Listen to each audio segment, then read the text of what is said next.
Hey everyone, welcome to a ToraNin special.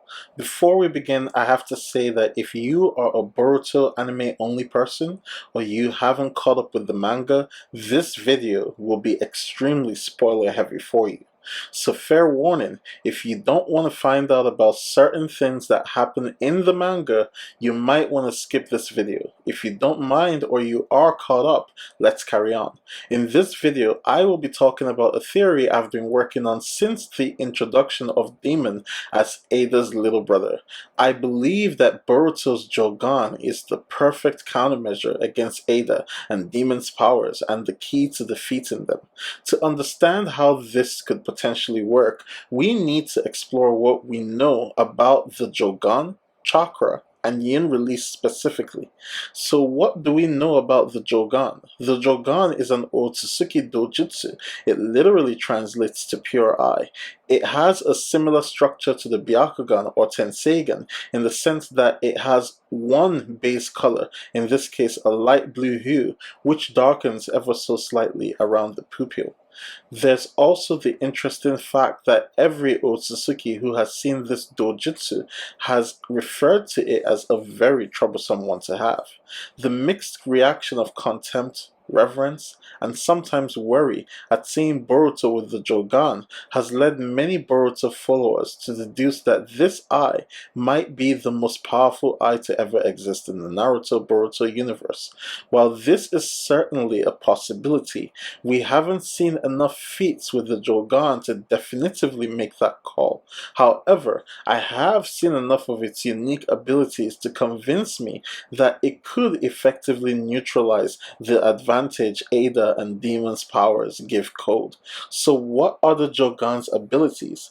The first ability we see of the Jougan is the ability to see Chakra. Well, what's so special about that? The Byakugan and the Sharingan can see Chakra as well. Heck, if Chakra is condensed enough, the human eye can see it too. This is different. The Byakugan and Sharingan can see the chakra pathways in a living being. The Jougan can do this too, but more importantly, the Jougan can see the flow of chakra outside of a living being in empty space around us, even as it connects to that being and acts upon it. This also applies to dark chakra or negative chakra that isn't native to the human realm in the Boruto verse. This was why Boruto was the only one who could see Noise Chakra back when Sumire was still a low-key villain. The Jougan can also see individuals across dimensions by finding intersection points between those dimensions to pair across. With this ability, Boruto can not only see beings in different dimensions, he can also find traversal points between dimensions and use them to travel across. Again, in the Noe incident, this is how he and Mitsuki found their way back to their world. A variation of this ability is Boruto's ability to see interdimensional pathways.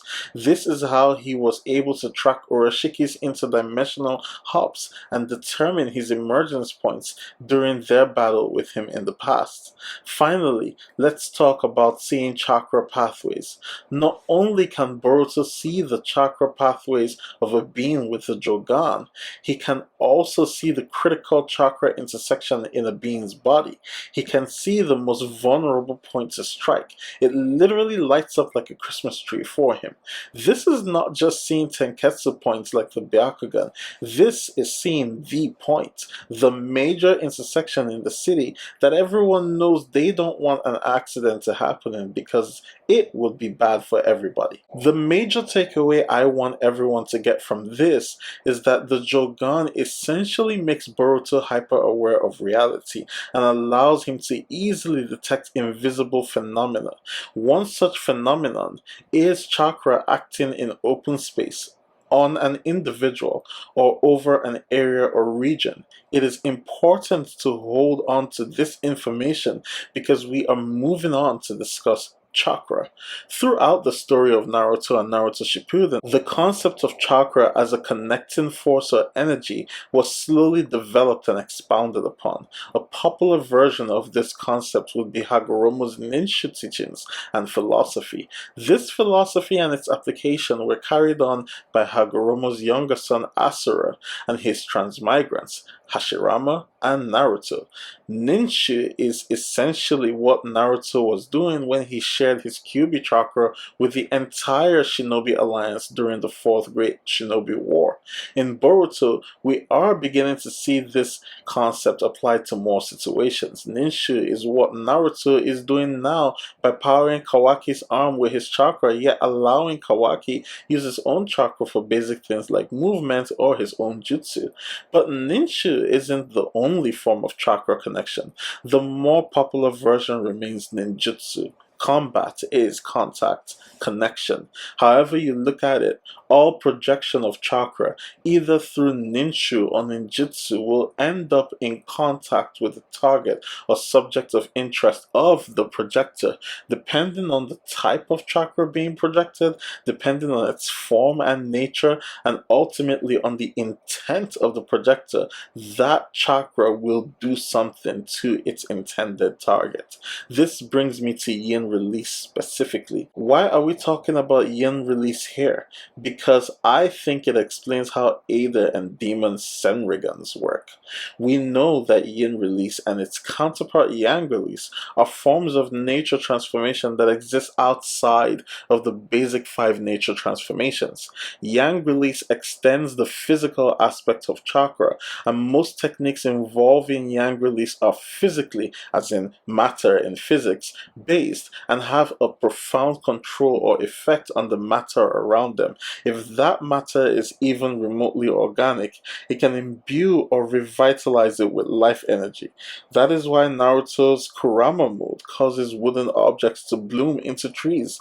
Okay, I went into Yang Release, so we all know the difference. Yin Release extends the spiritual aspect of chakra, and as such, most techniques involving Yin Release aren't easily defined by our rational understanding of reality. If anything, Yin Release challenges what we understand to be real. This is because it can make anything real. Yin Release is creative energy in action. It is the reason a shadow can move of its own free will and interact with objects in a way shadows should not be able to. It is the reason a human can aim and fire off their consciousness into another being, inhabit and possess them for a while. Yin chakra literally creates or alters a sentient being's perception of reality and can make that perception so real that experiences within that mental construct have a profound physical impact on the person that experiences it. Could Yin Release allow for the expansion of one's consciousness such that it flexibly flows through the space-time continuum? If that were possible, wouldn't that person be able to see every event that happened across every part of the space-time continuum their consciousness traverses? And perhaps their chakra cannot progress beyond the point in time before it, as their yin chakra, existed. That would explain the limitation of not being able to see any event that occurred before they were born, before they existed.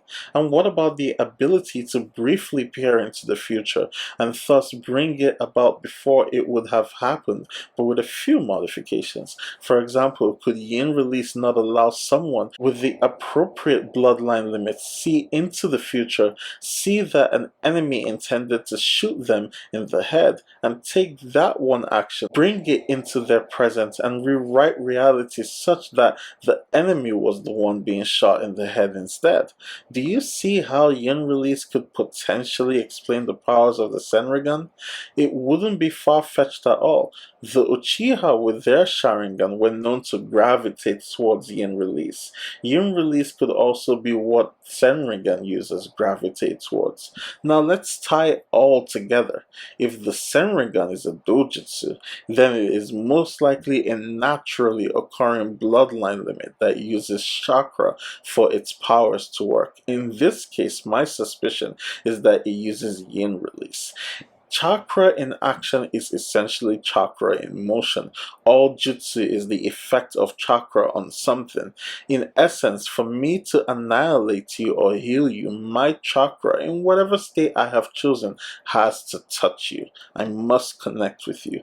This is especially true if I am not physically there. By extension, to see you while not being physically there, my chakra has to be there. And this is not a stretch since we know that chakra can travel across space and time. If Ada is spying on Konoha, her chakra would have to literally bathe all of Konoha, or at least the areas of Konoha she is actively spying on. If that is true, then the Jougan should be able to see it clearly when it is awakened. Extending this understanding to Daemon's powers, the Jougan should be able to see the future attack of Daemon's opponent travel through the fabric of time into the present, aimed at the opponent who fired off that attack. He should at least be able to see Daemon's chakra envelop his target as a marker for the redirection of an attack only he, Daemon, is precognitively aware of. So I'm going to be addressing a few questions you may ask in the comments that I've asked myself already. If Ada's chakra is literally bathing all or some sections of Konoha, why isn't the chakra detection team led by the Yamanaka clan picking it up? It is possible that Ada's chakra signal is weak enough that it slips through undetected, but still allows her to observe events in Konoha. Another possibility is the design of the chakra detection barrier. It could be designed to enable sensors pick up chakra signatures as they reside within a sentient being, but not chakra moving in free space. Finally, Ada's ability might involve tunneling her chakra through a parallel dimension, giving her the ability to act on objects in our dimension without detection. Nui was able to sort of propagate his chakra from another dimension, and this chakra was not easily detectable. How much of a chakra beast is Ada to be able to propagate her chakra so far and so consistently? The short answer is I don't know. The long answer is I think being able to actively monitor real-time events without being there, or events that have happened in the past, would be considerably chakra intensive. I think she has to have a sizable chakra reserve in order to pull off this level of surveillance with her Senringan. That being said, I expect to see limitations of some sort to this ability. Perhaps she needs to be in close proximity to the place where the event is taking place or took place.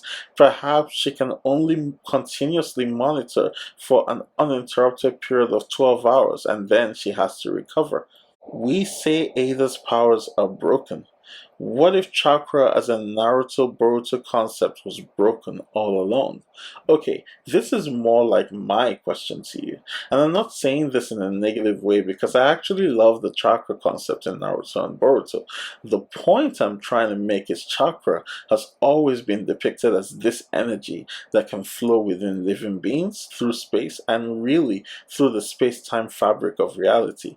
Taking just this into account, the derivative jutsu that can come from that aspect of his nature are endless. Masashi Kishimoto is pushing the boundaries of what is capable and believable, and I guess in my theory, so am I. So what are your thoughts on the theory? Share them with me in the comments below, and I'll be sure to respond. Don't forget to like this video if you enjoyed it, share it with your friends, and be sure to subscribe to my channel, hitting the notification button so you are the first to know when I upload more content like this. Until next time, Jana.